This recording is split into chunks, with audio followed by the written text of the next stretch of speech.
স্ক্রিনে এই মুহূর্তে আপনাদের সামনে আছে নিফটির 5 মিনিটের চার্ট। নিফটি আগের দিন 25,000-এ ওপেনিং হয়েছিল, সেখান থেকে ক্লোজিং দিয়েছে 24,832-এ।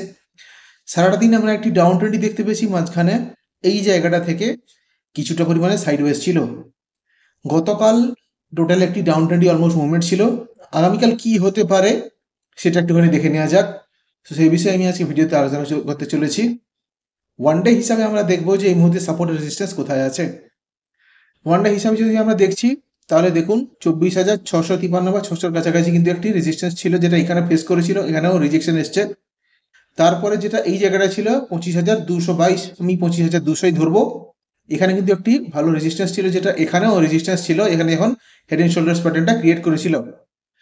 তারপরে মার্কেট আজকে যেখানে গত আগের দিন যেখানে ক্লোজিং দিয়েছে 24,800-র কাছাকাছি, সেখানে কিন্তু এই জায়গাটাতেও একটা আমরা সাপোর্ট দেখতে পাচ্ছি। এইখান থেকে সাপোর্ট নিয়ে উঠেছিল মার্কেট।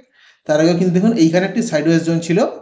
এর আগে এইখানেও কিন্তু মার্কেট একটি সাইডওয়েজ জোন ছিল, অর্থাৎ 25,000 থেকে 24,500-র মধ্যে, এই 500 পয়েন্টের মধ্যে একটি ভালো সাইডওয়েজ জোন ছিল। আগামীকাল মার্কেট যদি 24,800 জোনটাকে ভলিউম দিয়ে ব্রেক করে নিচের দিকে, তাহলে কিন্তু আমরা 24,500 অব্দি প্রায় একটি মুভমেন্ট দেখতে পারি। আর যদি এর মাঝে থাকে তাহলে কিন্তু কিছুটা সাইডওয়েজ যেতে পারে। যদি উপরের দিকে যায় তাহলে কিন্তু 25,000 যতক্ষণ না ব্রেক করছে ততক্ষণ অব্দি কিন্তু সাইডওয়েজ থাকতে পারে, অর্থাৎ 24,800 টু 25,000 এই 200 পয়েন্টের মধ্যে সাইডওয়েজ থাকার সম্ভাবনা আছে 5 মিনিটের মধ্যে। 5 মিনিটের ক্যান্ডেল হিসাবে আমরা একটু দেখে নেবো, যেটা আপনাকে বলেছিলাম। এই দেখুন ক্লিয়ারলি দেখতে পাচ্ছেন এটি একটি সাইডওয়েজ জোন হিসাবে রিঅ্যাক্ট করছে এই মুহূর্তে। 24,800 টু 25,000-এর মধ্যে আগের দিন যেখানে পড়েছিল, মার্কেট খুলে 25,000 থেকে খুলে এখানে এসেছিল। তো এই জায়গাটা 24,791 অথবা 24,800 যতক্ষণ না ব্রেক করছে ততক্ষণ অবধি কিন্তু এই কিছুটা সাইডওয়েজ যাওয়ার সম্ভাবনা আছে। নাহলে ডাউন ট্রেন্ডের দিকে পরে যেতে পারে যদি 24,800 ব্রেক করে।